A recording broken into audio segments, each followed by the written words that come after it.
Hello, and welcome to the Parkinson's Foundation's webinar on staying active as a veteran with Parkinson's. I'm Krista Ellis, your host for today's webinar. Helping me behind the scenes is my colleague, Laura Cameron. Exercise and staying active are essential, not only for physical health, but also for mental and emotional well-being, especially as a veteran living with Parkinson's. This program will address how staying active can positively impact physical symptoms, your mood, and your overall health. We'll learn about the benefits of exercise, discover strategies to stay active beyond traditional workouts, and explore meaningful activities that bring joy and purpose. Today's webinar and the entire Veterans Webinar series is presented with support from the Don and Lorraine Freeburg Foundation. We want to take this moment to thank the Freeburg Foundation for helping to make these programs possible. The mission of the foundation is to make lives better for people with Parkinson's, whether you are living with Parkinson's, caring for someone with Parkinson's, or working to end the disease. The Parkinson's Foundation is here to support you. To achieve our mission, we pursue three goals: improve care for everyone with Parkinson's, advance research toward a cure, and empower and educate our global community. Today's program is a great example of one of the things we are doing to help us meet these goals. The Parkinson's Foundation hosts weekly education and wellness programs through our PD Health at Home virtual programming. You can join us for Mindfulness Mondays, Wellness Wednesdays, and Fitness Fridays.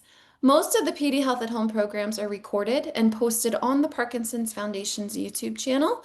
You can scan the QR code on the screen to connect to that YouTube channel or find out more and register to attend our live PD Health at Home programs at parkinson.org/PD Health. Part of the foundation's commitment is to reach every person living with PD. A critical way we do that is through our partnerships. With more than 110,000 veterans living with Parkinson's disease, the foundation is proud to have established a formal partnership with the Veterans Administration.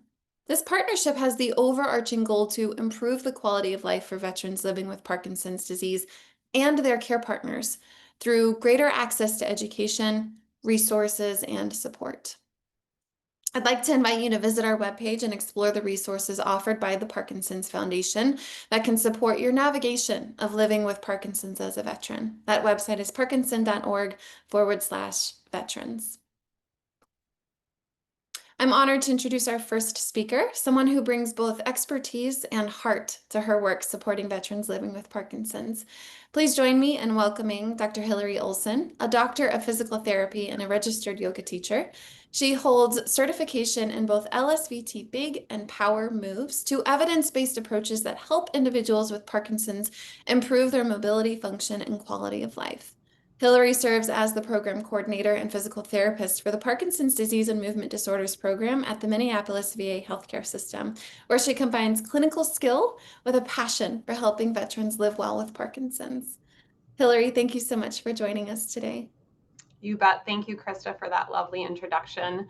I'm happy to be here with everyone. I'm going to go ahead and start sharing my slides here. So just give me 1 second. All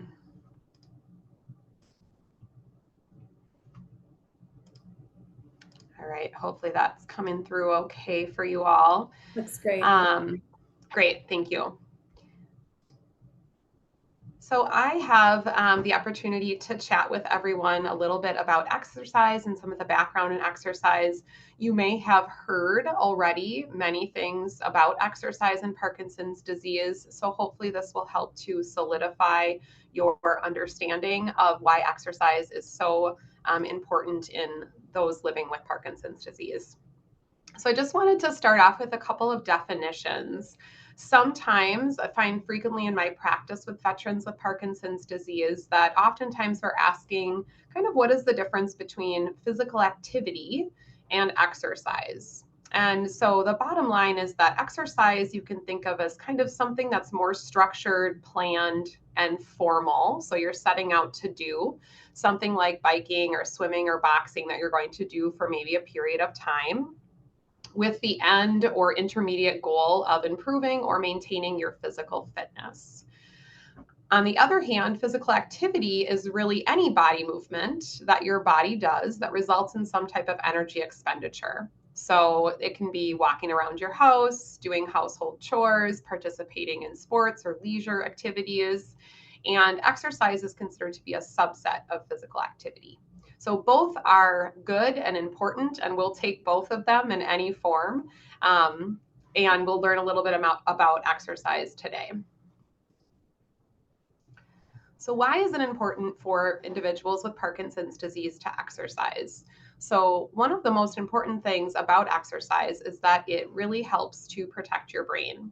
So it promotes brain health, and it also helps to protect the structures within your brain.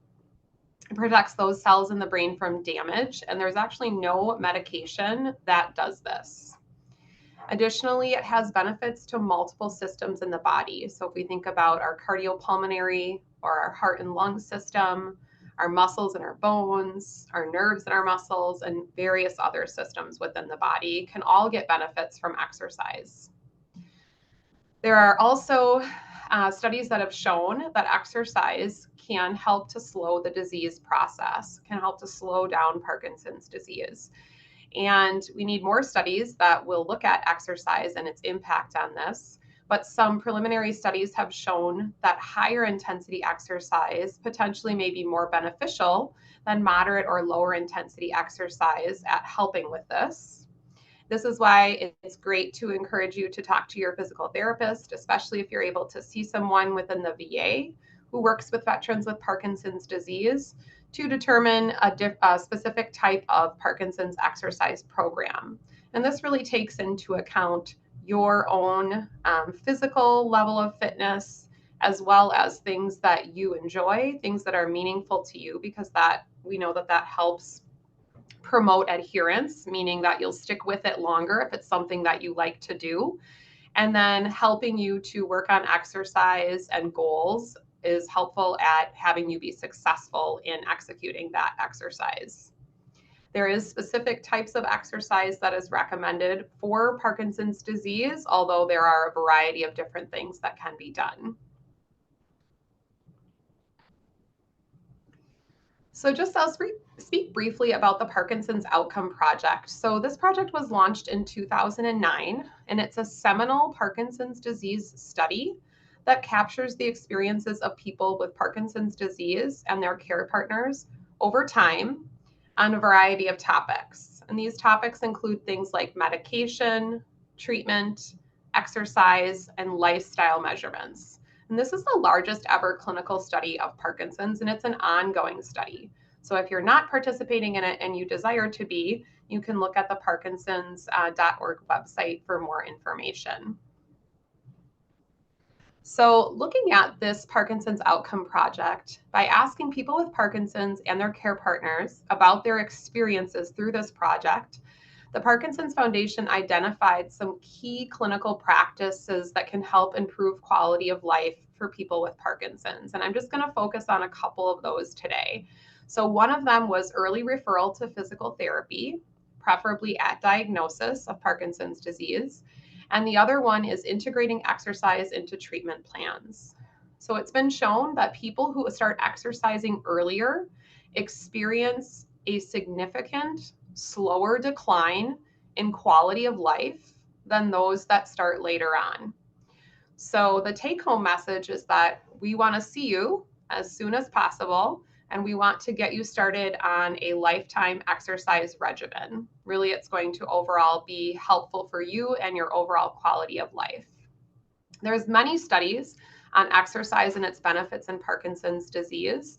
One study that I selected here shows that aerobic exercise, so kind of continuous exercise, helps to stabilize the progression of the disease and also enhances cognitive performance. And this was the result of looking at MRI clinical and behavioral results from this study that was published in 2021.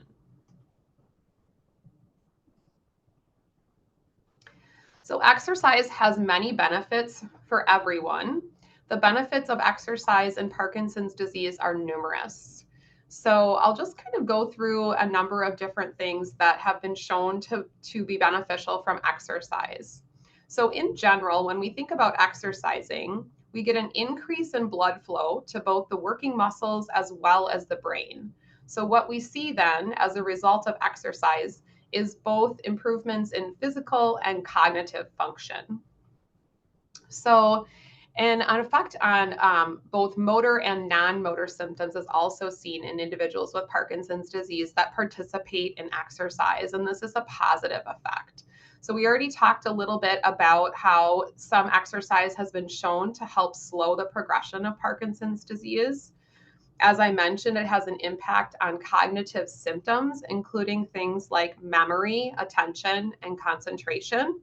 It also improves an individual's ability to learn, and we refer to this as neuroplasticity, or changes in the brain that occur. And then, as I mentioned too, we can help a number of different body systems as well with exercise. So we can see a prevention of cardiovascular disease. We can see a slowing or a stopping of osteoporosis, and that's kind of the thinning of the bone. We see a prevention of depression and other mood symptoms in folks that exercise. We see improvement in sleep, which is really important because that can affect our overall cognitive and physical function as well if we're not getting enough sleep. Because we're able to move around, we see an impact on our bowel and bladder symptoms as well. So we know that everything slows down in Parkinson's, including our bowel function. So in folks that exercise with Parkinson's, we see less constipation. We also see less fatigue. We see an improvement in motor function, so how people are physically moving around in things like walking and balance. And then lastly, we do see an impact on how the brain is able to take up or utilize the dopamine that individuals are taking. So if you're taking your carbidopa levodopa, we see an increase in the brain's ability to utilize that levodopa. And we also see improvement in the dopamine release or uptake within the brain itself. So that can also translate to movements being easier, able to get around a little bit better, since we know that that dopamine is responsible for so many things in the body, especially related to movement.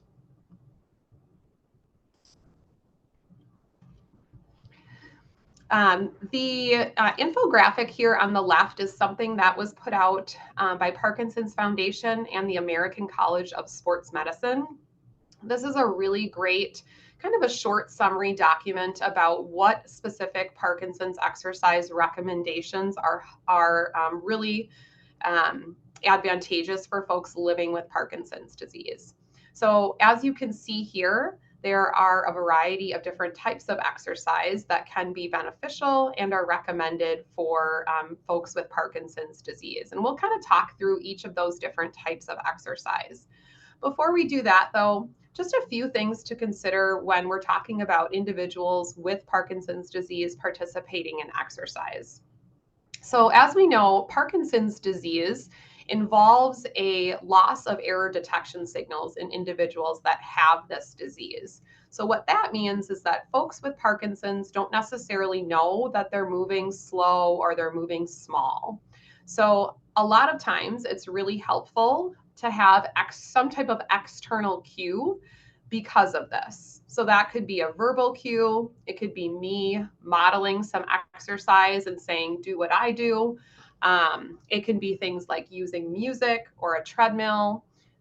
So there are lots of different ways that we can use external cues to make the type of exercise or the exercise that the person with Parkinson's is performing be more effective.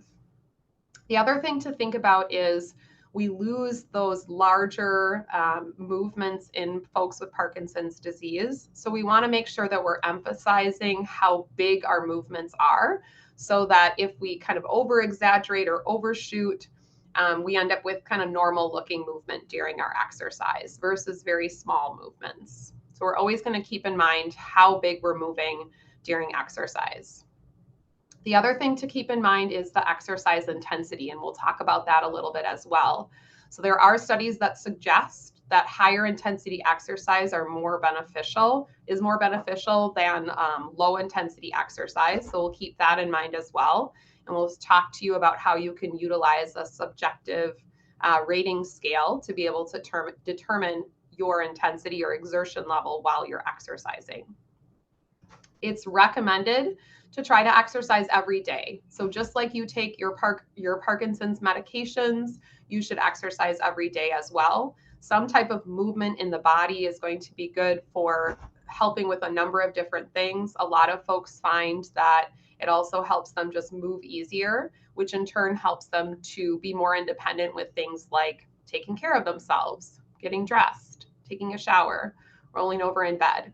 So thinking about really trying to incorporate the exercise into your daily routine. And Konner will be talking to us a little bit about that in a few minutes. So now we'll talk briefly about the different types of exercise that are recommended. So if you were starting off, or if you, let's say you were a regular exerciser already, you might consider looking at aerobic exercise. So maybe you do different types of exercise, but you want to get started and you're wondering, what type of exercise should I do first? So it's recommended to start with aerobic or sort of continuous exercise. So this is using kind of major muscle groups, trying to accumulate at least 30 minutes a day. This can be broken down into 10-minute bouts of exercise as well. And these are things like repetitive, continuous exercise like walking, running, biking, swimming, or maybe an exercise class. A couple of things to keep in mind for this is if an individual with Parkinson's is maybe moderate to advanced Parkinson's and has some issues with freezing of gait, they may not use walking as much anymore as an effective form of exercise because maybe they're not able to get that exertion level up as high as they would if they were doing something where, say, their body weight was supported, like sitting on an exercise bike. The other thing to keep in mind is that sometimes folks with Parkinson's have kind of a delayed or maybe not as much of a heart rate response to exercise of this nature. So that's another reason why we might look at a subjective rating scale to be able to determine intensity of exercise. The last thing to consider is just blood pressure variability. So one of the things that folks with Parkinson's can have is some blood pressure variability. So we want to also just keep this in mind when we're selecting the type of exercise that we're doing. And that's why working with your physical therapist that has some knowledge of Parkinson's disease is helpful at determining what exercise is going to be best for you. So here's that subjective rating scale that I mentioned. And this is just a brief overview. Essentially, this is a 10-point scale. We call this the modified rating of perceived exertion, or the modified Borg scale. And originally, when the original scale was developed, it was correlated with heart rate. So it has been found to be useful in determining intensity of exercise. So essentially, if we're exercising or you're exercising and I'm trying to determine how hard you're working, I might just ask, how hard do you feel like you're working on this 10-point scale? 10 is the hardest you've ever worked. 1 is super light, like you're sitting and resting. And so ideally, we want our folks with Parkinson's to be working up into the 6 to 8 out of 10 range. Obviously, this is based on a number of different factors, including what your current physical activity level is and your tolerance and response to exercise. So this can be variable, but that's the ultimate goal. So thinking about keeping that in mind, or this scale in mind, while you're exercising. Strength training is another great form of exercise that can be very helpful in folks with Parkinson's disease. So specifically in regards to body mass composition, and also in regards to building and keeping strong bones and muscles. If you think about each day, we need to be able to move our body against gravity in a variety of different positions. So we really need to make sure that our muscles are effective at being able to do that for us. So even something as straightforward as getting up out of a chair, maybe without using your hands. So when we think about strength training, the recommendation is that we try to do this 2 to 3 days per week, approximately 30 minutes per day. And the general recommendation is 10 to 15 repetitions for all major muscle groups. When we think about resistance, we can use a variety of things. You can use weights, You can use weighted objects that you might have around your house, like a water bottle or maybe a gallon of water or milk. Put it back in the fridge when you're done. You can use resistance bands that you can get from therapy or order online. So just really a variety of different things. Probably the biggest thing that you can use that's readily available to you is your own body weight. So we talk about moving your body weight against gravity in different positions.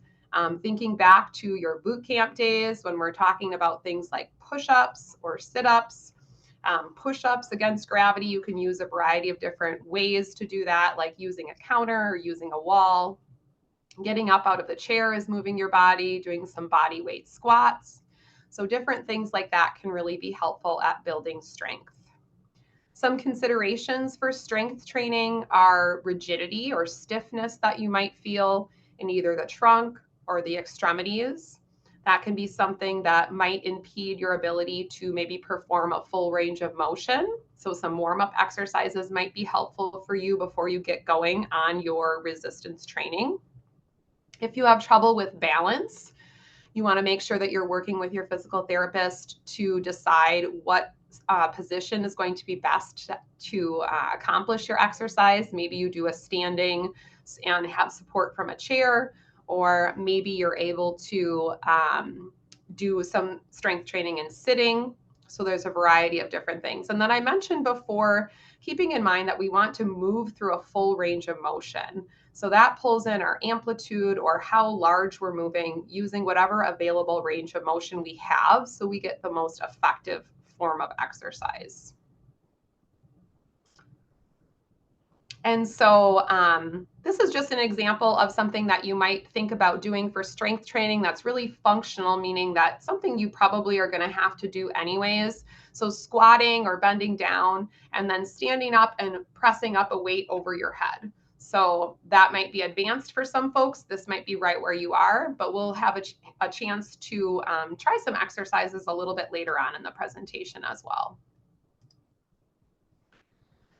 Balance, agility, and multitasking. This is probably my favorite form of exercise for veterans with Parkinson's disease. In Minneapolis at the VA, we have a lot of different virtual exercise classes where we try to incorporate a lot of these different things. It's recommended to do these things 2 to 3 times per week or daily. This can involve things like stepping in different directions if you're practicing that standing, or if your balance is impaired, maybe even doing it sitting down. Shifting your weight side to side and front to back is really helpful for balance. Other different balance activities, and then also trying to just do a variety of things maybe at the same time.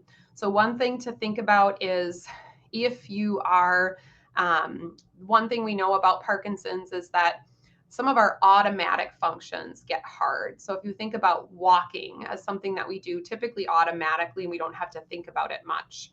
People with Parkinson's have to think about walking. So if on top of walking, we're having a conversation, or we're having them do some counting, or we're having you maybe name some items in a category, like your favorite NFL teams or types of fruit or vegetables, that's going to further challenge that your brain's ability to be able to do that multitasking. So things like that can be really important to train and work on, and your therapist can work with you on that as well. We want to make sure, just like all of the exercises, that we're kind of finding the just right challenge. So if something is really, if you're trying to do 2 things at once and it's resulting in maybe you losing your balance, or maybe the cost of one of those activities, so maybe your walking is getting slower, or you're not able to accomplish one of the tasks successfully, that sometimes is a good indication that you might want to take out one of the tasks or change what you're doing.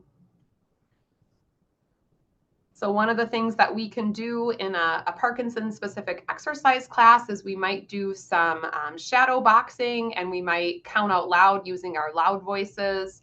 We can count by 1s or 2s or 5s, different things like that, to really just engage both our brain and our body. Stretching actually has a lower recommendation as far as evidence-based for performing in the Parkinson's population. It's not that it's not recommended, it's just that there's not super great evidence about doing this. I like to think about stretching more in regards to like moving through a range of motion, which can be really important for people with Parkinson's. So recommendation for this is to do it 2 to 3 days per week to daily. And I like to think about doing this as kind of a complement or something else to do before or after some of the other forms of exercise. So maybe you do some aerobic exercise or some strength training, and then maybe you do some dynamic or some more holding stretches. Perhaps maybe some type of yoga poses can sometimes be also considered stretching. So just thinking about things like that, where you can also incorporate some deep diaphragmatic or belly breathing. A lot of times this stretching is also really helpful for coming out of that kind of rounded or flexed posture that's common in people with Parkinson's disease. So if you're kind of stooped or slouched, sometimes working on stretching out the front part of the body can really be helpful at doing some retraining for that. So a couple of stretches here. Thinking about kind of stretching out through the side of the trunk, that can be helpful, especially if you tend to have some trunk stiffness or rigidity. This modified child's pose here, it's shown on the floor, but you can also just hang on to a countertop or a table and kind of drop your hips back. That can also be, can also feel like a nice stretch across the trunk and the low back. So there's lots of modifications for all of these exercises. So just a couple of tips for successful exercise participation. And this is really geared towards both veterans with Parkinson's disease, but also those family and friends that are working with them to help them be successful. So think about meeting yourself where you are. Considering what works best for you and your care partner is really going to maximize your success with exercise. So for instance, if you are not actively exercising, instead of maybe starting off trying to bike 30 minutes at a time, you might work with your therapist on just increasing that activity level. So maybe we start with taking breaks from sitting and moving your body for 5 minutes at the top of every hour. So it's not a structured exercise, but we are trying to get you to be a little bit more active. And then as you can tolerate that activity level, then we can build on that and transition to maybe more formal exercise. Konner will talk about this next, but trying to schedule it into your routine. I mentioned the parallel with taking your medications, scheduling exercise at a time that feels right for your body. Maybe after you've taken your medication, maybe you've had some breakfast, you're warmed up, it's kind of your better time of day. You're more likely to be successful than if you're scheduling it later on in the day when maybe you're not feeling as perky. Thinking about using a form of external cueing, so having somebody coach or cue you through some exercises, using an exercise video, different things like that can be really helpful.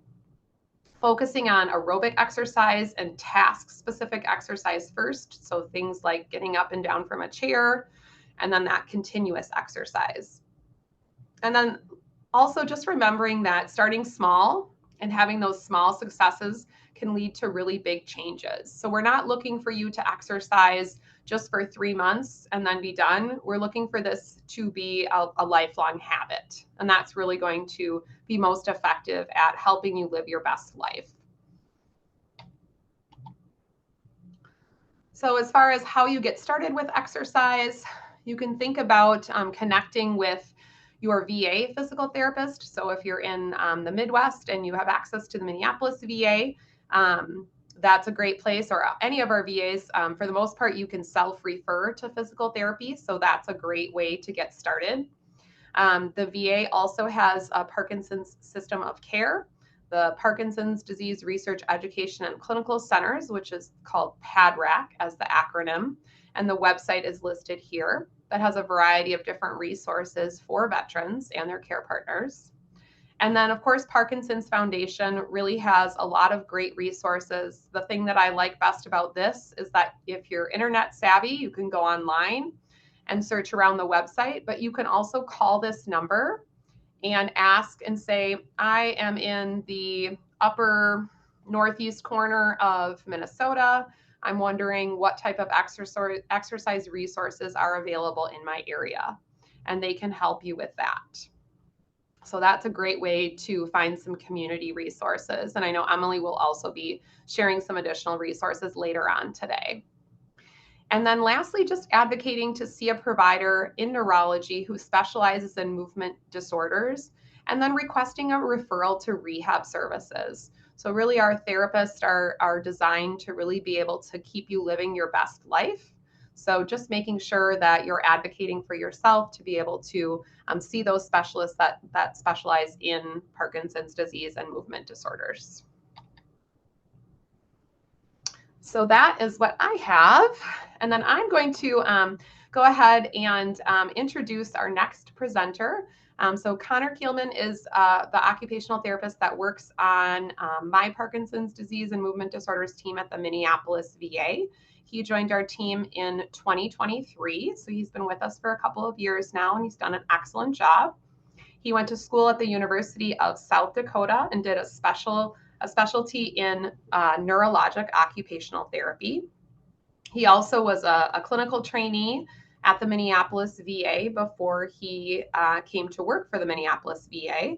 And then he started off in primary care occupational therapy and then moved to the Parkinson's disease team in 2023, as I mentioned. So Konner is going to chat with us a little bit more about routine and self-cares, and we will give the floor to him. All right. Thanks, Hillary. I don't know about everybody else, but like whenever I hear those presentations, I feel like I got to fix my posture. So even though my camera's muted, I feel like she can see me. So I think everybody just take a good stretch, right? We've been sitting for a little bit. Let's move those shoulders around. So I think it'd be good to get started with what occupational therapy is. Very commonly, I would say that I have individuals come in and say, I don't know why I'm here today, to be honest with you. I don't work anymore. I'm retired. So I don't know why I'm seeing an occupational therapist. To clarify, I do not help you with your job in most cases. Doesn't mean I can't, but typically I would say that that's not my forte. That's going to be more of your vocational rehab. So OT, if I break it down into kind of the simplest form, is that we're focusing and working to maximize and maintain your independence, your home safety, and your overall quality of life. So how we do that is that we collaborate, not just with therapies. I have therapies listed here, but also with neuro rehab providers, with your neurologist, with primary care, kind of anybody who might be on your medical team. So we collaborate to develop and establish routines. So for example, if I have a patient that I'm working with and he's seeing Hillary and myself, Hillary would explain to me kind of the exercises that she's hoping for this gentleman to do, the overall goals for him. And my goal on the team would be to teach that gentleman how we can maximize that routine to get all those things in without feeling like that's life now. So, I know when it comes to exercise with Parkinson's, it can almost feel like we have a new job, which is ironic with kind of the occupational therapy initial understanding for everybody. So I do think just keeping in mind the overall goal is to establish that routine, not to create these rigid guidelines that you have to follow. So that's why I work with people to do that. The next step is going to be maximizing cognition. So not always something that can be rehabilitated or returned, but rather maximizing what we have and teaching ways that we can compensate for what maybe we have lost, or ways that we can try to maintain it for as long as possible. The other thing we do is organizing daily life. So I know that sounds similar to routine, but there's other parts of routine that are not as common. So doing things such as making sure I'm taking my medication on time, knowing that that's a part of my daily life, making sure I'm allotting myself time to get dressed because that can take longer, as we know with kind of the Parkinson's disease progression. And then ultimately, the goal of all of this is to promote your participation. So trying to make sure that when we want to do things, we're giving it a shot, not just determining, I don't think I can do that anymore, it's done, but rather promoting how can I get you to do that, whether that's modifying the task, doing different things, providing equipment, anything that we can do to try to get you out there and get you doing what you love. So ultimately, if I have it boiled down to kind of the simplest sentence, it would be OT's focusing on why you move. So for example, I need to work on my balance so that I can shower by myself. or I need to have better range of motion and ability to turn my trunk so that I can get my shirt on and then I can get, my pants on and reach down to tie my shoes. So the next thing to chat about is just looking at kind of activities of daily living. Oftentimes, people might hear the phrase ADL, that stands for activity of daily living, and that is pretty much just a bunch of fancy words to explain showering, getting dressed, eating, getting up and out of chairs, going to the bathroom. Those things that typically we're going to do on a daily basis. Maybe not every day, but at least, a part of our common routine. An important aspect of this is understanding the difference that Hillary had mentioned between activity and exercise. So although activities of daily living are something that we should do often, it's another good way for us to get activity. So you typically wouldn't count this as exercise, but it can make us more active and have us use our bodies, as Hillary had mentioned previously. How can we do that? Right? So getting up and going to get a glass of water once an hour is a great example. So if we're watching TV or we're a little bit more sedentary that day, an opportunity to do this would be set an alarm or have a family member remind you, okay, it's time, it's been an hour, we've been sitting for quite a while, maybe we should get up and go get a glass of water. The other option, and something that I could take from Hillary's playbook here, is a little bit more sit to stands if I've been sitting for a little bit too long. So for example, when you're thinking about kind of watching TV, we get those commercial breaks, or if you're more of a streamer, we get the opportunity between episodes where we have that little bit of a break. That's a great opportunity to practice maybe 3 to 5 sit to stands, right? So just standing up out of your chair and sitting back down. A really good opportunity just to get yourself moving and to get yourself active. One other option that I like to think of as a great example is first thing in the morning, practicing rolling side to side. As we know, morning is a tough time for a lot of folks. It's when we're really stiff. Maybe our medication hasn't kicked in yet, and we're starting to feel that, it just feels kind of like there's some rust on the hinges. So best thing we can do, warm up by getting some activity, right? Prepare ourselves for movement. You can do that just by rolling side to side. Reach around and roll in your bed. Obviously, doing that safely, focusing on the ability to not roll out of bed, but giving yourself an opportunity just to stay moving, stay active. And that's kind of the ultimate purpose of utilizing these activities of daily living as physical activities, just to keep us moving, keep us active.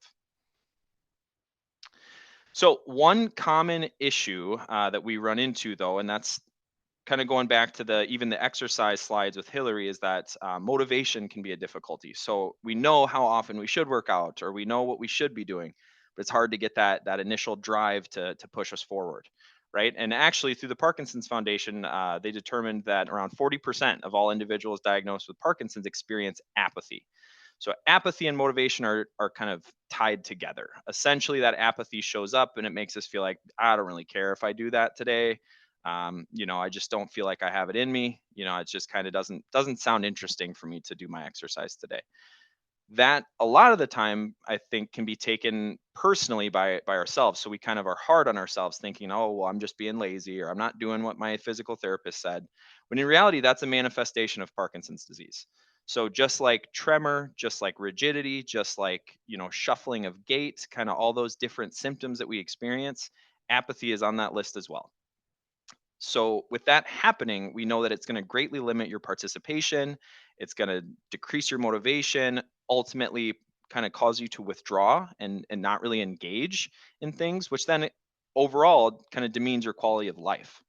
So how do we overcome that?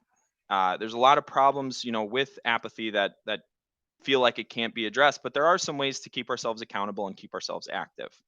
The 3 that I'll talk about today, in my opinion, are kind of the simplest and the least invasive to put into your lifestyle.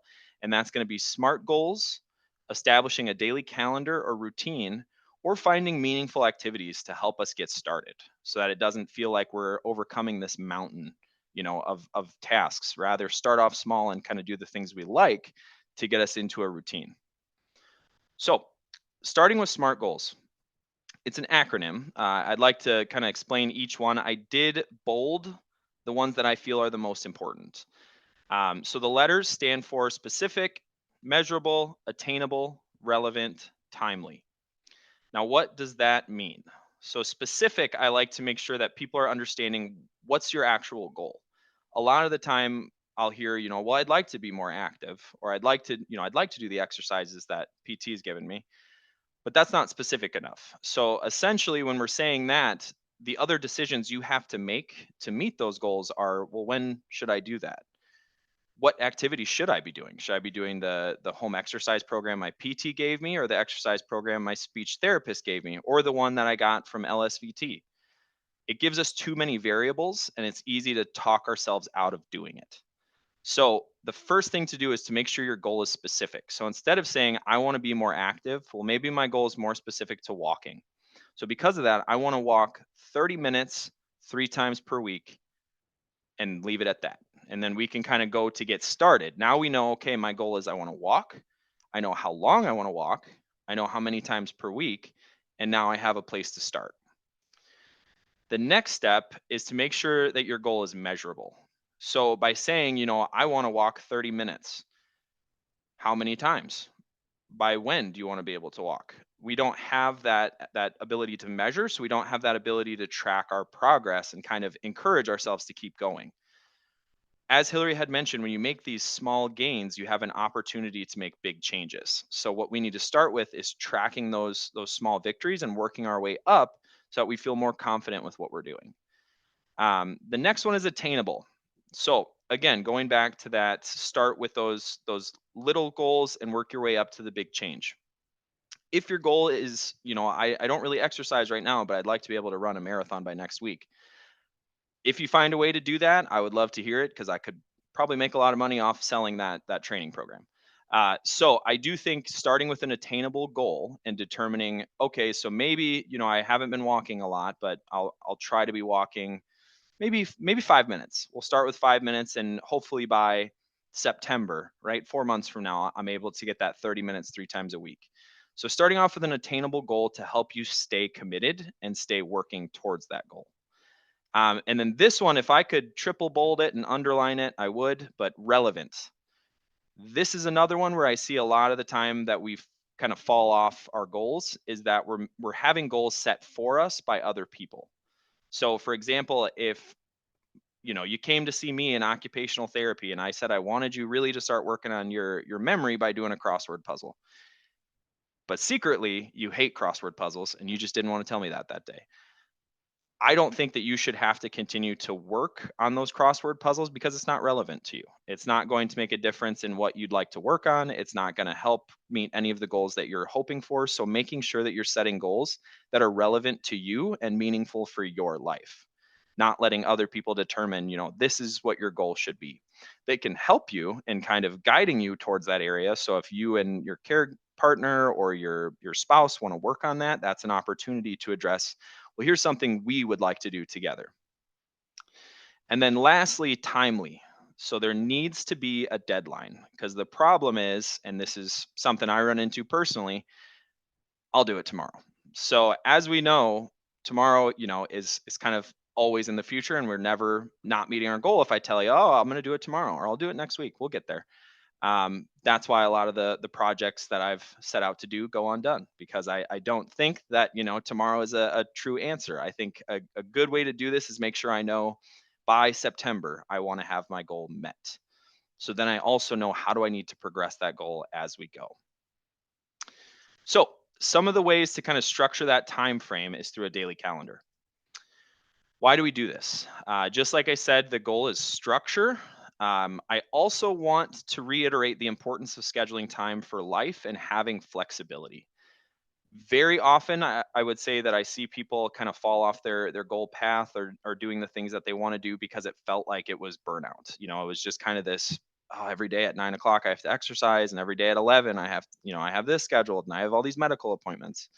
We have to allow time for some flexibility, and we have to schedule time for life, because if we don't, we'll let it slip by.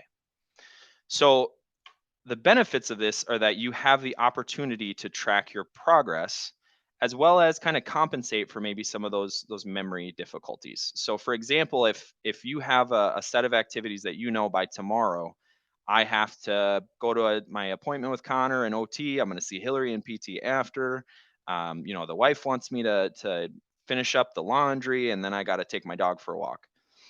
Well, if the memory's not working as well as it used to, there's a good chance one of those might fall through the cracks, right? And then we're going to miss out on it.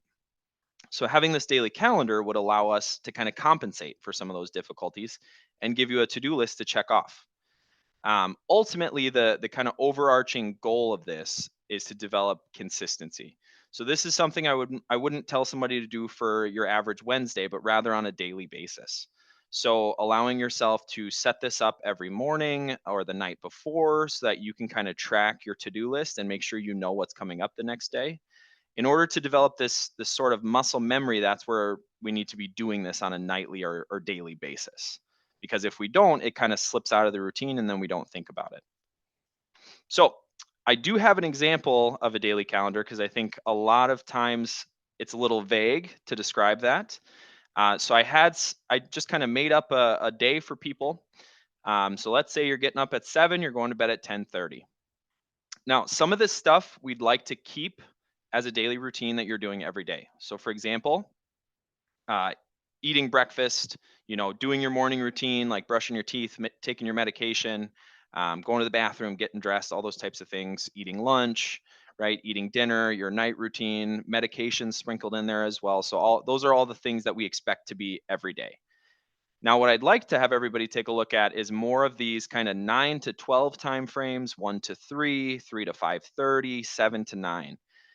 In there, you're going to see there's a lot of repeat. So there's going to be information about exercises, errands, hobbies, chores, leisure time, family time, um, appointments, all sorts of different things that can go in there.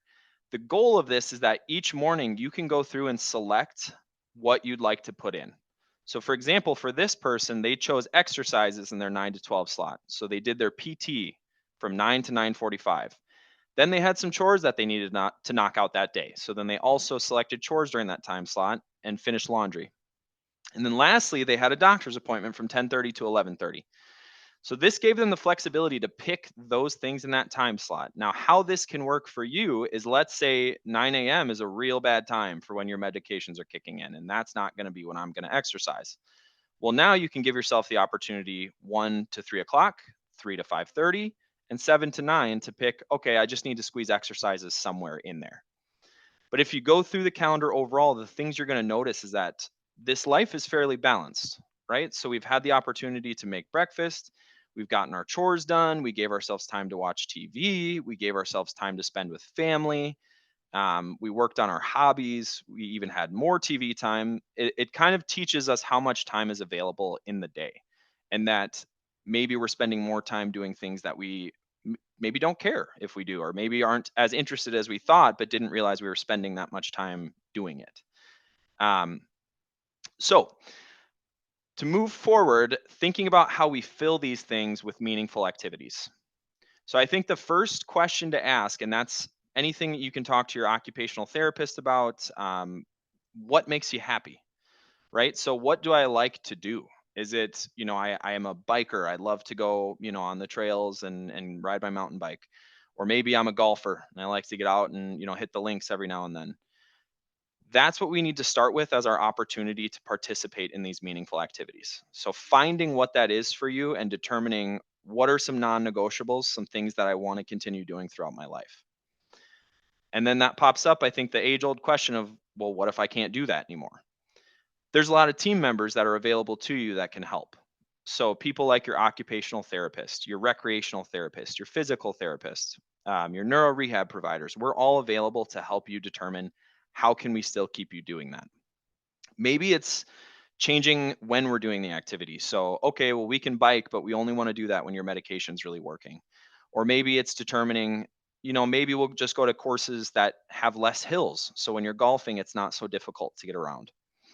The other options are going to be modifying the activity. So how do we change the activity itself? So maybe instead of, you know, biking down some mountain trails, we're going to go on a street bike and then just kind of ride on a flat surface. So it's a little bit less challenging on the balance, because when we're on those trails, it's a little bit more of a falls risk. The other option would be reimagining the activity. So as Parkinson's progresses, sometimes it becomes a little bit more difficult to modify because mobility has changed, strength has declined, cognition might become a factor. So what can we do to reimagine the activity? So one big example I give, is an adaptive golf program. Now that's going to be particular to where you live because not everybody has that opportunity, but there are many just kind of throughout the the country that give you an opportunity to really just go out there and practice with somebody who can help you with your balance, make sure you're not losing your balance. Um, or if it's a little bit simpler than that, because we're having some difficulties getting out of the house, playing some Wii golf or some Wii bowling. You can do that seated. You have an opportunity to still feel the impact of swinging a club. You have an opportunity to look at what you're doing, and you can compete with your family. Um, and then lastly, I think the most important piece is get to work on it. So if it's something that we want to do, that means we got to keep trying to do it. If we're just kind of reimagining it or learning about ways, but we don't put that into action, then we're not going to get the benefits or the enjoyment. The other thing I like to clarify is that some of these activities could be used for exercise. So things like biking, or if you're an avid, walker or hiker, these are all things that we have an opportunity to kind of um, get out and do and work at. So like Hillary had mentioned, trying to get to that 6 to 8 out of 10 on the intensity scale so that we have an opportunity to really get some exercise out of that. The overall benefits of utilizing the activities are kind of immense. We have the opportunity to increase your engagement in things that you like, to increase your engagement of things you want to do, as well as improve your quality of life. It limits your apathy because now you care about the activity that you want to participate in. And then ultimately the goal, as we know, working with Parkinson's, is to maximize the maintenance of your function and maximize your overall cognitive function. So with that, I will pass it back to Hillary to go over a little bit of our exercise demonstration. All right, friends. We are going to pivot to do a little bit of movement before we hand it over to Emily. So my panelists, if you wouldn't mind exercising with me, I think it would be helpful just for people to see. You can choose to sit or stand. This goes to everybody. Just a couple of things to keep in mind. You can perform the exercises in sitting, standing, or standing up with support, keeping in mind that safety is the number one thing. Our goal intensity is just to be about halfway up on that scale. So maybe 6 out of 10 or so on that 10-point scale. I'd like you to just be encouraged to do whatever works best for your body today, avoiding things that are painful or don't feel good for you. Really, this is just designed to kind of help us get a little bit of movement into our day. Try your best to keep your movements big in whatever range of motion is available to you, and please feel free to modify as you need to. And the number one thing is just to try to have a little bit of fun. So first thing I want you to do is choose if you want to sit or stand, and go ahead and scoot forward. If you're sitting, scoot forward in your chair, take your feet apart a little bit. We're going to think about getting that nice big upright posture. So I want you to lift your chest up and drop your shoulders back. And then think about just bringing your head right on top of your spine. So you're looking straight ahead, eyes on the horizon. We'll take a nice deep breath in and sweep one or both arms up. And then as you exhale, let the arms come down. Good, we'll do that a couple more times. So nice deep breath in, expanding your rib cage. Big exhale, arms come down. Good, we'll do that one more time. Nice deep breath in, stretch it up nice and tall to the sky. Modify that range of motion if you need to. And then big exhale, arms are gonna come all the way out to your sides. So you have a nice big open posture. I want you to make a tight fist and then try to open your hands up as big as you can. So close and open. And if you're not sure how you're moving, take a peek at your hands. See if you're getting those hands and fingers extended nice and wide. Good. So now we're going to use our loud voices. We're going to all count together and pretend like we can hear each other. So here we go. We're going to count backwards from 10, 9, 8, 7, 6, 5, 4, 3, 2, 1, and big finish. Good. Nice deep breath in. Again, arms are going to come out to the side. You can bring them down a little bit if you have shoulder trouble. Keeping those fingers wide. This time we're going to press back to open up the posture. So squeezing those shoulder blades together. We're going to count backwards again. 10, 9, 8, 7, 6, 5, 4, 3, 2, and big finish.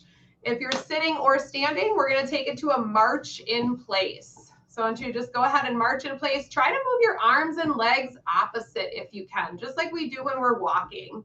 Keeping that posture nice and big.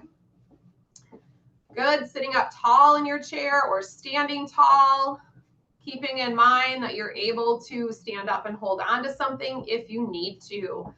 Nice big movements. Try to move those arms and legs evenly side to side if you can. Great job. Keep it up. Good. This time we're going to take those legs apart. So let's march those legs out a little bit wider. Nice and big. Keeping that posture up. Keep moving those arms big. Great job. Almost there. Keep that posture big. Just starting to bring that exertion level up a little bit. Last 4 and 3 and 2. Good. Last one. This time what I want you to try doing is just take a reach forward. So reach forward as far as you feel comfortable and then find a super big posture.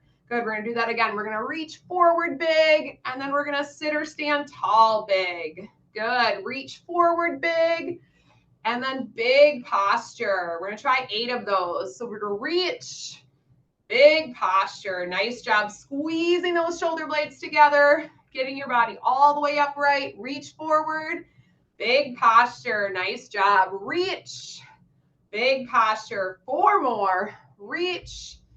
Good. 3 more. Great job. 2 more. Good. Next up, we're going to shift our weight side to side. So I want you to shift your weight over to the right. Nice big arm movements. Shift your weight to that right hip. And then try shifting your weight to your left hip. Good. Try it again. Shift your weight right. Good. And then shift your weight left. Nice job. This is what we call our power rock or our weight shift side to side. So we'll just alternate reaching side to side. You can do this standing up as well. Holding on if you need to. Don't worry if you're not exactly in time with us. Just do the best you can. 4 more. Nice and big movements. 3. Good. Nice job for 2. Good. We're going to take it back to that forward reach next. Forward reach. Reach forward. Big posture. Reach forward. Big posture. 2 more. Reach forward. Big posture. 1 more. Good. Shift your weight side to side. Big reach side to side. Good. Nice big weight shift. Awesome job. Modify as you need to. Keep going if you can. All right. Pausing in the middle. Take those hands up to your chest. We're going to take it to some boxing. Cross body punches. What I love about boxing for Parkinson's is it's really good to do in a variety of different positions. It helps us get our heart rate up. It's easy to modify. You can do it sitting or standing. And it also incorporates some trunk movement. So as you're punching across your body, think about making those movements nice and big. Starting to let your shoulders turn a little bit. We're getting warmed up. Good. 8 more. 7. 6, 5, good job. For 4, you can count out loud with me if you'd like. Good.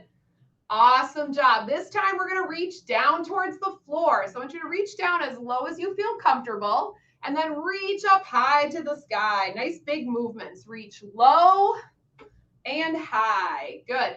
Be mindful of your head position. So if you have a tendency to get lightheaded, don't let your head go lower than your heart. Reach down and up. Now we're going to count together. 8 and up. Good. 7, using your loud voice. You got it. Keep it big. 6, nice and big. 5, great job. For 4, good. 3, 2, nice job. Going back to those jabs across the body. 8, 7, 6, turn that trunk. 5, 4, 3, 2, good. Reach down and up. Last set. Reach down and up. Modify if you need to. Good. Listening to your body. Good. Awesome job. Keeping it big. Nice job. All right. Just go ahead and just shake out those arms a little bit. We're going to do just, you guys didn't know you were going to be sweating so much, did you? Hopefully got a little bit of a workout in. Just kind of shake out those arms a little bit. Find that big posture again. Chest is up, shoulders are back. And we're going to just bring the arms down and back. So kind of a low V shape. Think about opening up the chest and shoulders and reaching through your fingertips. If it works for you, just lift your chin slightly up. Think about squeezing your shoulder blades together, finding that nice open posture. Good. Try to keep breathing. Do your best not to hold your breath. Good. Take another breath in here. As you exhale, go ahead and bring your hands forward. So put one hand on top of the other. Pretend like you're hugging a big tree trunk. So you're going to press your hands towards me. Drop your chin down towards your chest. So think about separating those shoulder blades, feeling that stretch right in between the shoulder blades. Try to keep breathing here. Good. Awesome job. Good. Coming back to the center, nice and big. This time I want you to take your left hand, put it on the outside of your right knee. We're going to take our right hand and stretch it back behind us. Nice and easy, rotating through the spine, just going into whatever range of motion you have. See if you can look back at your hand. Keeping that posture up nice and big. Keep breathing as you rotate. Try not to slouch your posture. Actually, we get more rotation if we keep our posture nice and long through the spine. Good. Coming back to center. Take a nice deep breath in. Sit tall again. This time, right hand to the left knee. Left hand stretches back behind. Turn and look back at that hand. You can even wiggle your fingers or open and close the hand. Gazing back.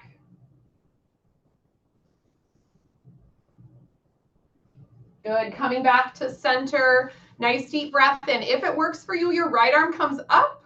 As you exhale, take an easy side stretch to the left. Good. Nice, easy side body stretch. Continuing to breathe here. If you don't like your arm up, you can also just place it on your hip, leaning with your trunk. Good. Coming back to center. Left arm coming up, sitting tall. Stretching over to the right side, or just simply placing that left hand on your hip. Side body stretch. Good. Slowly coming back to center. Sit tall in your biggest posture. Bring that head straight back again. One more nice deep breath in. One or both arms come up. Big exhale. Arms come down. Put your hands together. Give yourself a round of applause for your movement break. Good job, team. Thank you so much, Hillary. That was so rejuvenating and much needed after sitting and observing and getting some new information, helping the body integrate what the mind is learning. So really appreciate your guidance and movement today. It's my pleasure to introduce Emily Hall, a licensed clinical social worker with the Central Virginia VA healthcare system in Richmond, Virginia. Emily has been part of the Southeast PADRECC Clinic since 2022, bringing her deep experience in mental health and medical social work to the Parkinson's community. She plays an active role on the PADRECC. Whoops, sorry, lost my slide. Emily plays an active role on the PADRECC National Education Subcommittee, co-facilitates several support groups, and helps lead Parkinson's community events. Please join me in welcoming Emily Hall. Hello. So I know I have a brief time with y'all today. So the slides, I believe, are going to be shared afterwards too. So if you need any more details on some of the programs I'm going to talk about, we'll have more time then, and then in the Q&A too.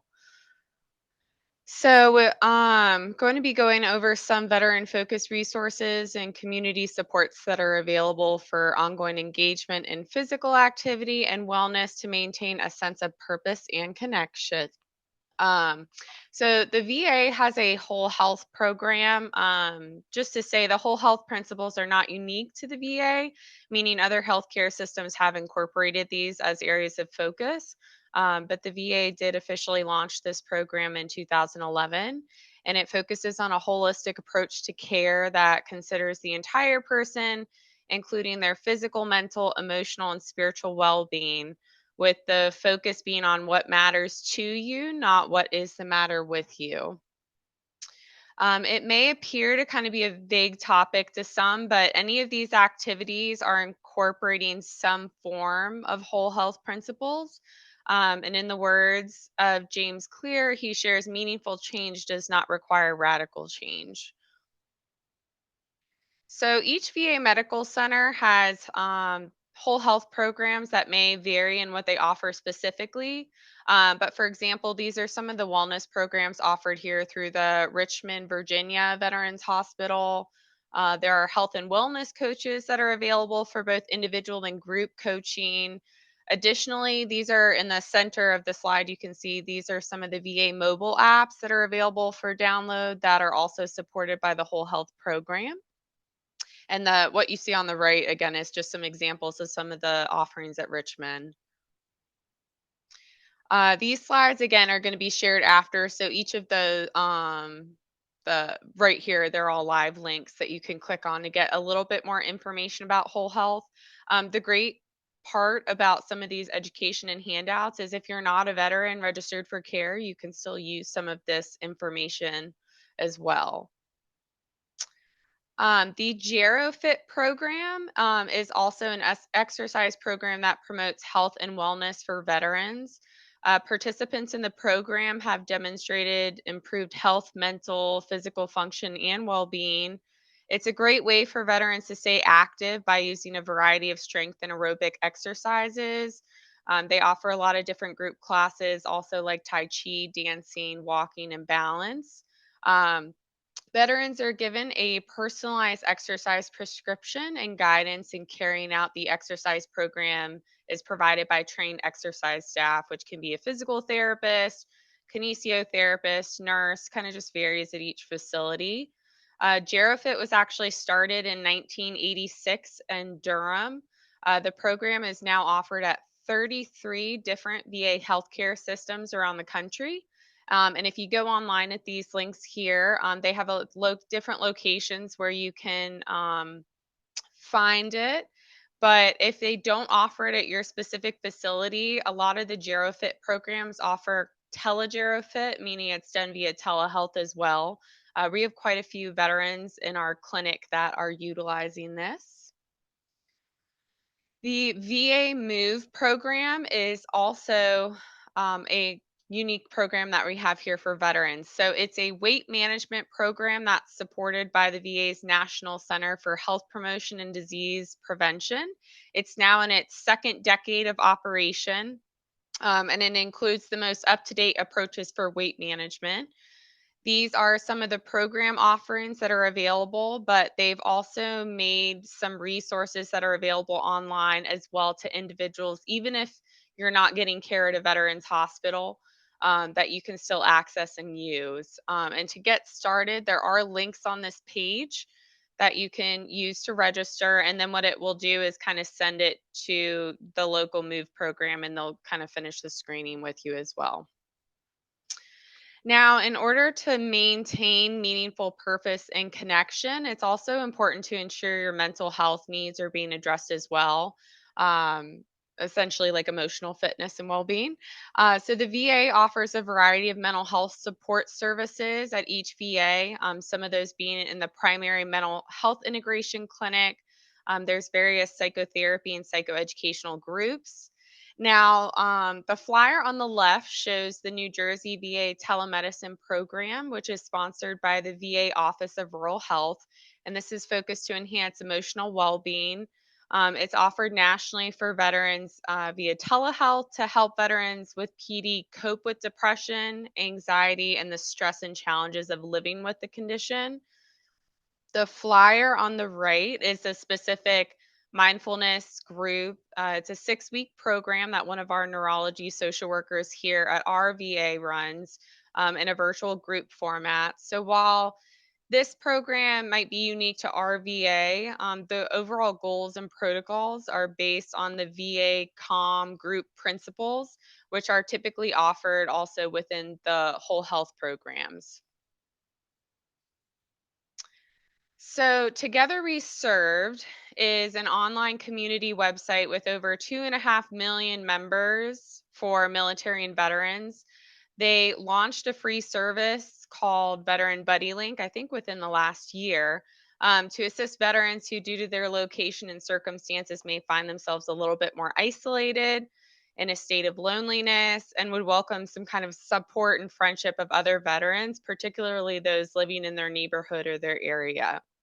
So, those who served share a unique bond that remains with them throughout their lives. And often, veterans are naturally drawn to and thrive in the company of other veterans just because of the unique culture of your military service and the commitment to service and sacrifice for all. So, the registration includes a brief summary of a veteran's military service, their zip code of residence, and an invitation to respond to. So once they complete registration, an email is sent out automatically to the Together We Serve members that live in the same zip code, and then they work to try and connect you. The VA Recreation Therapy Program is an amazing program. I will say we work very closely with them here, but it involves therapeutic recreational activities, leisure education, and leisure participation to help veterans. It restores and rehabilitates functional capabilities for veterans with chronic conditions like Parkinson's. It involves modifying activities to enhance independence and improve lifestyle. Here we have just some of the benefits and potential programs that are based on interested and local VA availability.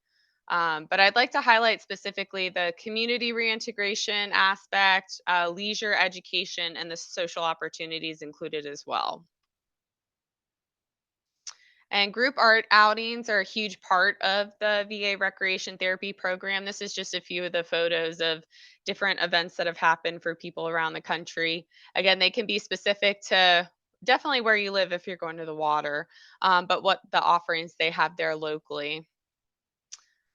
And again, this is just some other, the Air Rifle Clinic is very popular here in Richmond. And a lot of our veterans who want to continue to try some form of biking or cycling, they have various different recumbent trikes that they can try out too, with the adapted sports program, which is sort of embedded within the recreation therapy program as well. And always some animal assisted therapy never hurts. So, the VA adaptive sports and arts programs deliver direct patient care to veterans through formalized adaptive sports medicine and provides the largest coordinated therapeutic arts events to optimize independence, elevate community engagement, and enhance quality of life. The office, the national office, administers 6 in-person events that you can see here, a grant program, and a monthly training stipend program for thousands of veterans in the US. So you can find out a little bit more about that online as well. The music therapy is, well, the VA offers music therapy, but music therapy itself is a clinical and evidence based use of musical interventions to accomplish individualized goals within a therapeutic relationship by a credentialed professional who has completed an approved music therapy program. It uses music in all of its facets, the therapist does. So, physical, emotional, mental, social, aesthetic, and spiritual to help the veteran improve or maintain their health. Specifically, drumming, which I don't think, well, the one gentleman's drumming in this picture, but drumming has shown to help veterans with Parkinson's reconnect their brains with their bodies as the disease breaks many of those important connections, making everyday tasks a little bit more difficult. So it forces people to kind of use both sides of their brains. And it's nice to do in a group format as well. So if you are interested in exploring music therapy programs through the VA, we would recommend first connecting with the recreation therapy program. Now, Project Healing Waters is a nonprofit that began in 2005 in the area of therapeutic outdoor recreation using the sport of fly fishing as an intervention. So, initially, they were just serving wounded military service members at Walter Reed returning from combat, but since then have expanded widely, including at VA hospitals and clinics. So they have a dedicated developed curriculum of fly fishing, fly casting, fly tying, and fly rod building. And on this graphic, you can see some of the different areas where they are available. And if you go online, they have the contact information for each individual chapter. Heroes on the Water is also another nonprofit that was founded in 2007 to help provide some recreational wellness experiences. Their primary modality is kayak fishing, and they kind of do it in a very pressure-free environment to allow for opportunities for community building, healing, and pretty much any ability and background and age they try to cater to. And it is free. Sorry if I'm going a little quick here. I want to make sure we have time for questions and answers. But so some of the VA PADRECCs and the associated sites through the VA have various group offerings as well, unique to their facilities.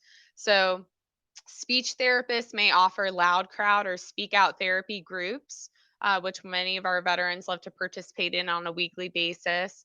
Some PTs may offer group power moves or chair yoga exercises, but again, those offerings may vary. Some of the graphics I've included here are just some in person and virtual events that our occupational therapist here through Richmond has done. Um,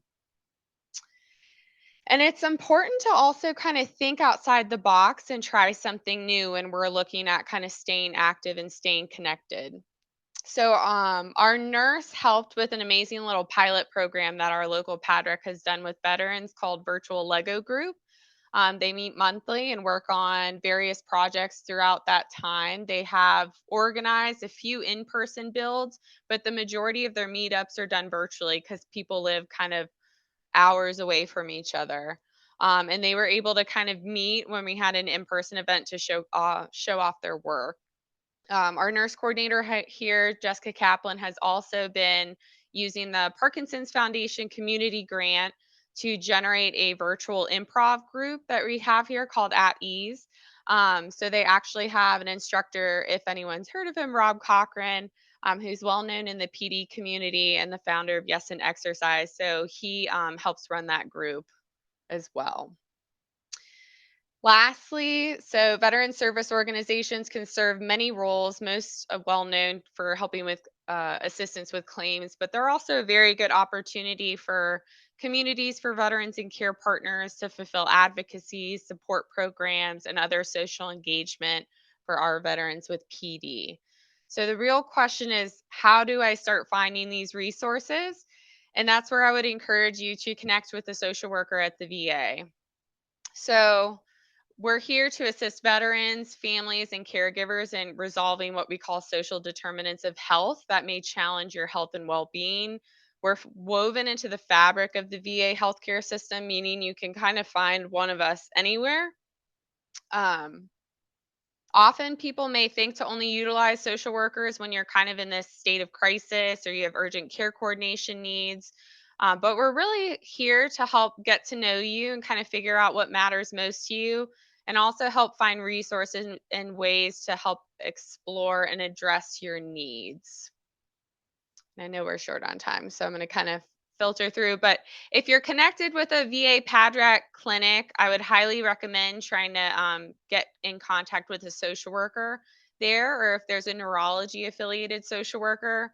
Otherwise, you can always reach out to your local VA and ask to be connected to the social work department. And sometimes that way they can get you connected to whoever the social worker is with the primary care clinic.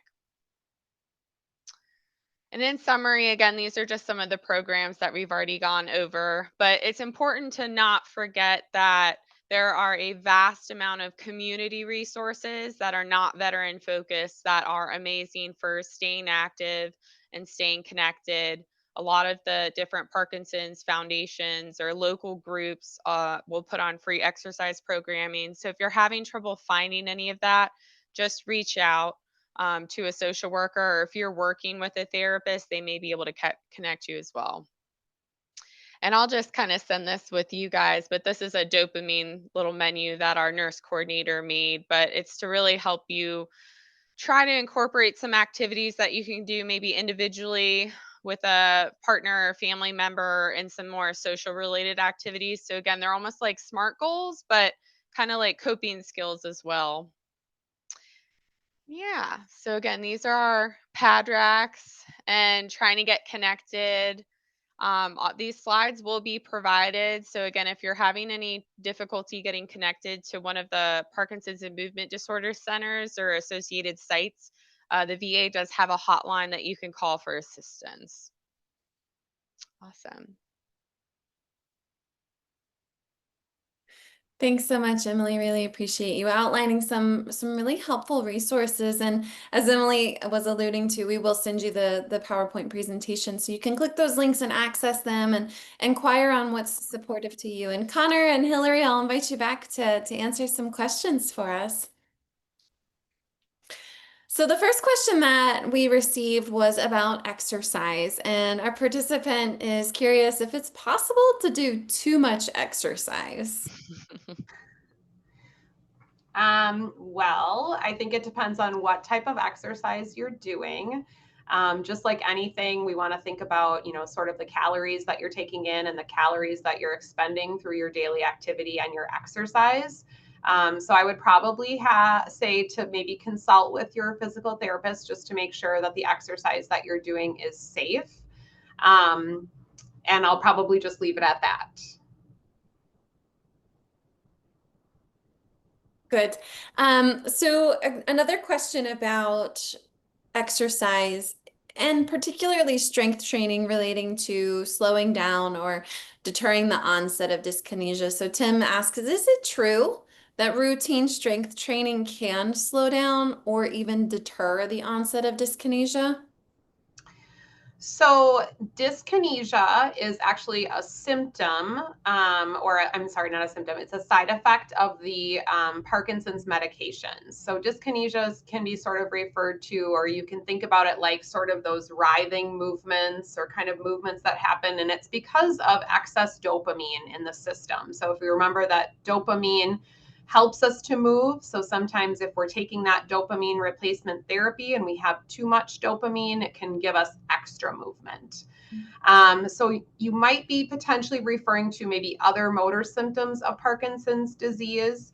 And what I would say is that in general, the research has shown that exercise can be helpful. It's not super specific. There's lots of exercise that's been researched in Parkinson's. So right now, the jury is still kind of out about what's the best type of exercise to help with some of the motor and non-motor symptoms in Parkinson's disease.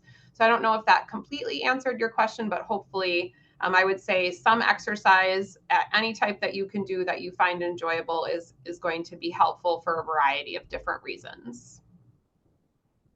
And a question that's really specific to our community here today. Is there a difference in understanding exercise and living well with Parkinson's as a veteran that goes beyond the general population who does not identify as a veteran living with Parkinson's? Are there specific exercises that work better for veterans with Parkinson's? I keep answering the question, so I hope that's okay. I don't think that there's really a specific type of exercise that works better for veterans. I think it really is person specific. We've found, and I'm sure Emily and Konner can attest to this too, I think veterans have a good sense of camaraderie. And so we have found that there's a lot of benefit to doing exercise in groups. So at the Minneapolis VA, we have a ton of virtual exercise groups that we do for veterans. We also have an in-person exercise group. And I think this just helps to kind of create that community. In general, with Parkinson's disease, I think our veterans with Parkinson's really do like to come together.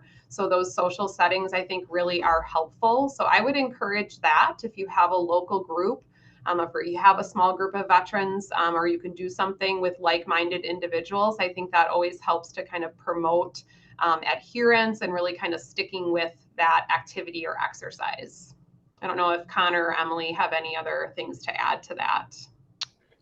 I was just going to mention, kind of going back to what we talked about a little bit in the presentation, in terms of specific to veterans. I think the better question is what's specific to you.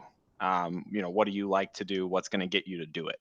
And I think that that's kind of the number one focus when moving forward, because the problem is, and going back to the relevance, is if this is an activity that you're like, I hate, doing the stair stepper, so I don't want to do it. And then now you're not going to do it. And then we're going to kind of fall down into a pattern of just, I'll do it tomorrow. So I think finding whatever that kind of exercise is for you and focusing on whatever your enjoyment is, what will get you moving and what will get you on your feet is going to be the best way to get started. Thanks for teasing that out a little bit more. We got a question in registration about specific exercises for veterans, and I really appreciate the innate nature of camaraderie and coming together, and how having that sort of group accountability is really supportive to those who are living with Parkinson's and also are a veteran. So thank you for identifying that. Bill wants to know, what about e-bikes and Parkinson's? Can we speak about electronic bicycles and its relationship with Parkinson's disease, if there is any? Go for it, Hillary or Connor. I was gonna say my immediate reaction is the safety aspect. I feel like for OT, like my whole job is risk management. So it's determining what level of risk do we want to take and what's the outcome of that. Obviously, the problem with e-bike, and as Hillary had mentioned, kind of error detection, is do we recognize maybe we're going a little bit too fast for right now, or do we recognize we're starting to falter and we're starting to wobble? The problem with an e-bike versus a regular bike is that obviously you can move a lot quicker than your body would allow you to. And so that would be my first instinct. The second would be, if it's determined you're safe to operate that and that you're good to go, what are you using it for, right? Like, is it more of like a leisure, I want to get outside, or is it more of I want to exercise? Because if it's the goal is to exercise, I would say the e-bike's going to be less you and more the motor. Yeah. So Yes. lots of questions to weigh. And I think that's another, Emily brought up recreation therapy. So, so the therapies work together with rec therapy to look at things like adaptive bikes or three-wheeled bikes and different options for biking, especially if that's something that is of interest to you. So I would definitely check with your local VA recreation therapy to explore some other options for biking. Okay, now what about tennis and horseback riding? Don wants to know more about tennis and horseback riding and its relationship to Parkinson's disease or exercise and movement. So I don't know that there's any specific exercise. I haven't seen any specific exercise, those types of exercise related to Parkinson's as far as like how effective is it. The thing that I would consider for tennis is I would look at your balance and your agility and coordination. Especially working with your physical therapist on looking at your reactive balance. So if you think about tennis, it's pretty quick. So if you're going to reach for a tennis ball to the side and you lose your balance, are you going to be quick enough to take that protective step so that you don't fall down? Earlier on in the disease, you probably are just fine to do that. But as the disease progresses, you might have more trouble with that reactive balance. And that could put you at a higher risk for falling just because it's a higher risk activity. I'll put another plug in for rec therapy. They're great at exploring and adapting leisure interests. So something like tennis and horseback riding are both programs that different rec therapy departments offer depending on where you are at VA. Horseback riding, the same thing. I would just kind of think about, does it seem like you're getting a workout? If you're using it as exercise, does it seem like you're getting a workout? And then what are the things that you need to be able to do that safely, getting on and off the horse? Is there support there? Are you wearing a helmet? Please do. And just thinking about things like that can kind of keep you safe. So I think we want to keep you doing the things that you want to do and that make you happy. So kind of anything we're willing to explore. And I think the option is if tennis is no longer the way to go, right? What's the next step, which could be pickleball, right? We got a smaller court. It's a little bit less of that kind of lateral movement, that cutting. It's also an opportunity to switch over to table tennis, right? So even if we're just still getting that feeling of swinging the racket, hitting the ball, going back and forth. And ultimately, even all the way down to like Wii Sports, playing virtual reality, an opportunity to just keep the movement and keep engaged. What I'm hearing, Connor, is as you started, Hillary, meeting yourself where you're at, right? And adapting. So we can still play tennis. It might look a little bit different, or we call it a different name, and the ball's smaller, the paddle's smaller, and the court looks a little bit different. So I love how you highlighted we can still do the things that we love with a more curious mindset behind what that might look like. For sure. So keeping an eye on our time, my friends, I want to respect all of your time and everyone who's joining us behind the scenes. Any final words to share with our community before I close this out? I gotta throw out Wolves in 6 for all the basketball fans out there. I would Wolves in I would 6. just Yeah, Connor's a sports guy. I would just say that find an exercise that works for you and try to stick with it. It takes time to form habits. So try to think of something that you enjoy doing and try to do it for a few weeks before you say yes or no, I want to do this. If you try an exercise class, try it a few times before you give up on it or decide you don't like it, because sometimes it just takes a little bit of time to get used to the movements, get used to the person who's leading it, those types of things. Boxing is a great form of exercise as well. We did a little bit of boxing in the movement demonstration today. There are a lot of boxing programs that are specific to Parkinson's. So I would encourage you to use the Parkinson's Foundation helpline or go online to find some resources that are available to you, whether they're in person or online. There's a lot of online resources as well for exercise. So find something that you like and try to stick with it. Yeah, I would agree. Trying to be patient with yourself when you're trying new things. And if you've been doing something for a long time and suddenly you're noticing more difficulty with it, just being patient and also a little open with the therapists here on your teams really want to figure out what's going to work for you. But, they're always going to wear the safety hat and make sure you're safe, but you're not going to do something that you're not enjoying. So I think to talking about physical activity versus exercise, it's like structured exercise. It's good to have things that you enjoy on both sides. But again, resource wise, I would definitely encourage you to reach out to your local VA just to kind of see what's available. But if you're having trouble finding those things and you are not like an avid Google research person, again, you can call the helpline for some assistance, or you can also call one of the VA social workers to see what they can find for you. Great. Thank you, Hillary. Thank you, Konner. Thank you, Emily, for sharing your valuable time and expertise with us today. I hope everyone has gained something new, whether that's a resource or a piece of information that you didn't know before, and feel empowered to apply this knowledge to enhance your quality of care and strengthen your connections. Today's webinar and the entire Veterans Webinar Series is presented with support from the Don and Lorraine Freeburg Foundation. We want to take this moment to thank the Freeburg Foundation for helping to make these programs possible. Thank you. The Parkinson's Foundation wants to hear from you through our My PD Story page. The foundation shares stories written by anyone with Parkinson's disease or in the community. These stories help bring awareness to this life-changing disease and also helps to inspire others. As a veteran or the loved one of a veteran, your experience with PD is unique. We encourage you to submit your story and share your experience with others in the community. To learn more and to submit your PD story, please visit parkinson.org/mystory.